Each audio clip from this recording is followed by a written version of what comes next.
కల్వకుంట్ల తారక రామారావు గారికి నిన్న ట్విట్టర్ వేదికగా ఒక విచిత్రమైన అనుభవం ఎదురైంది. ఆ అనుభవానికి సంబంధించి తెలంగాణ రాష్ట్ర వ్యాప్తంగా ఇది చర్చ జరుగుతుంది. కేటీఆర్ గారికి విచిత్రమైన అనుభవం ఏంది అని మీరు అనుకుంటున్నారా? నిజమే, కేటీఆర్ గారికి సంబంధించి ఒక నిన్న విచిత్రమైన అనుభవం ఎదురైంది. ఏంది అనేది ఒకసారి మీరే చూడ. ఇది కేటీఆర్ యొక్క ట్విట్టర్ ఖాతా. ఏమని చెప్పిల్లు అంటే, కేటీఆర్ బీఆర్ఎస్ ఇగో పవర్ పోయింది, మా దగ్గర కరెంట్ లేదు అని ఇతను పోస్ట్ చేస్తే, ఎన్నికలకు ముందే స్పష్టంగా చెప్పాం కదా శివగారు, మీకు కాంగ్రెస్ కావాలా కరెంటు కావాలా తేల్చుకోండి అని. మార్పు అన్నారు. 2014 కంటే ముందటి చీకటి రోజులు మళ్ళీ తెచ్చారు కదా అంటూ కేటీఆర్ రిప్లై ఇచ్చాడు. ఇంతకంటే క్లారిటీగా మనం ఎవరు కూడా చూడలేదు. తను చాలా క్లారిటీగా చెప్పిండు.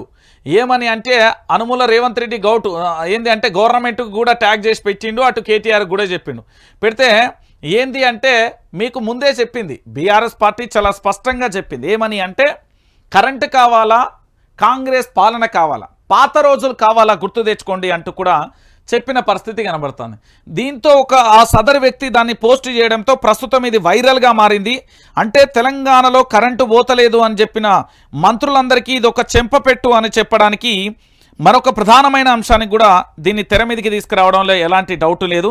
నేను చెప్తున్నా కదా, ఈరోజు కాంగ్రెస్ ప్రభుత్వానికి సంబంధించి వాళ్ళు చేస్తున్న ప్రతి అంశం కూడా మీరందరూ కూడా ఆలోచించవచ్చు.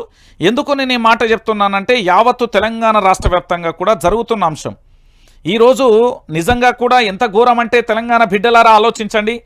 నిరుద్యోగ వృత్తి అని మోసం చేసింది, రైతు భరోసా అని మోసం చేసింది, ఫ్రీ కరెంట్లోనూ మోసం జరిగింది, జాబ్ అప్లికేషన్లలో మోసం, ఇప్పుడు 500 రూపాయల మోసం బోనస్ పేరుతోని మళ్ళొకసారి మోసం చేస్తున్నది. అంటే తెలంగాణ రాష్ట్ర వ్యాప్తంగా కూడా జరుగుతున్న ఈ ప్రధానమైన అంశాలను కూడా మీరందరూ కూడా గుర్తు చేస్తున్నా. ఎందుకు గుర్తు చేస్తున్నా అంటే, తెలంగాణ రాష్ట్ర వ్యాప్తంగా ఇంత దారుణమైన పరిస్థితి జరిగింది అని చెప్పడానికి మీకు గుర్తు చేస్తున్నా. ఇక్కడ బోనస్ పేరుతో జరిగిన ఈ ప్రధానమైన అంశం ఏంది అంటే, పూర్తి స్థాయిలో కూడా యూటర్న్ తీసుకున్నారు. ప్రస్తుతం మరొక చర్చనీయ అంశంగా కూడా మారుతున్నది. ఏంది అంటే, తెలంగాణ రాష్ట్ర వ్యాప్తంగా కూడా వీళ్ళు యూటర్న్ ఎట్లా తీసుకున్నాడు అనేది కూడా ఒక ప్రధానమైన అంశం, చర్చనీయ అంశంగా మారింది. అది ఏంది అనేది ఒకసారి మీరు కూడా చూడుర్రి, మీ అందరికీ కూడా చూపెడతా. ఒకసారి మీరు కూడా చూడాలి.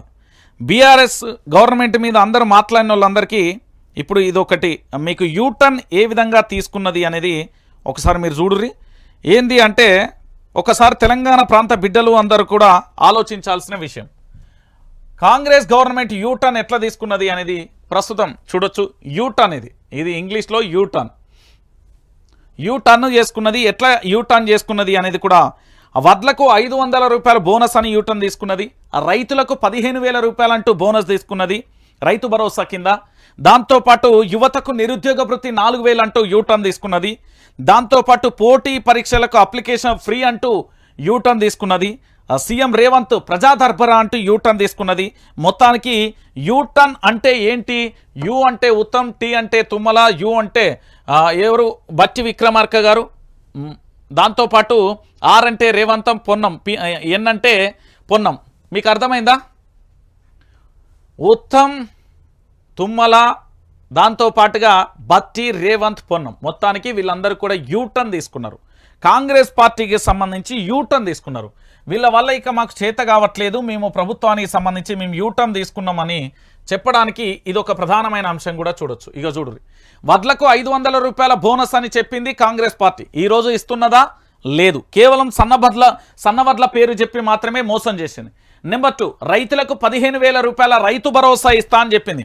కేసీఆర్ గారు సకాలంలో పెట్టుబడి సాయాన్ని ఏంది అంటే కరెక్ట్ టైంకి అందించిండు. ఇస్తున్నదా? లేదు. ఇక యువతకు నిరుద్యోగ భృతి 4,000, ఆల్రెడీ ఇప్పటికే 5,000, 5 4 20, ఒక్కొక్కరికి 20,000 రూపాయలు బాకీ ఉన్నది కాంగ్రెస్ ప్రభుత్వం. గుర్తుపెట్టుకోవాలి, ఆల్రెడీ ఇప్పటికీ కాంగ్రెస్ ప్రభుత్వం ఎంత బాకీ ఉన్నది? 20,000 రూపాయలు ఒక్కొక్క నిరుద్యోగికి బాకీ ఉన్నది. అది ఇచ్చిందా? లేదు. పోనీ పోటీ పరీక్షలకు అప్లికేషన్ ఫ్రీ అన్నది, అదైతే ఆగమమే. సీఎం రేవంత్ అయితే ప్రజా దర్బార్కు సంబంధించి నేరుగా నేనే వస్తా, నేనే మాట్లాడతా, అక్కడ నేనే సమీక్ష చేస్తా అని చెప్పిండు. అదే వైఆర్టీవీ రంజిత్ భాయ్ ఇక్కడ ముఖ్యమంత్రి లేడు, ఇక్కడ మంత్రి లేరు, ఎమ్మెల్యే లేరు, అధికారులు లేరు అని ఒక వీడియో తీయంగానే అసెంబ్లీ సాక్షిగా నేను ఉంటానులే అని చెప్పిన పరిస్థితి కూడా క్లియర్ కట్గా కనబడ్డది. ఇది వీళ్ళ యొక్క యూటర్న్ వ్యవస్థ అనేది మీరందరూ కూడా గుర్తుపెట్టుకోవాలి. ఎందుకంటే తెలంగాణ ప్రాంత బిడ్డలారా వీళ్ళు ఏమీ చేయలేకపోతారు. నేను చెప్తున్నా కదా, వీళ్ళ వల్ల ఏదన్నా అవుతుంది అని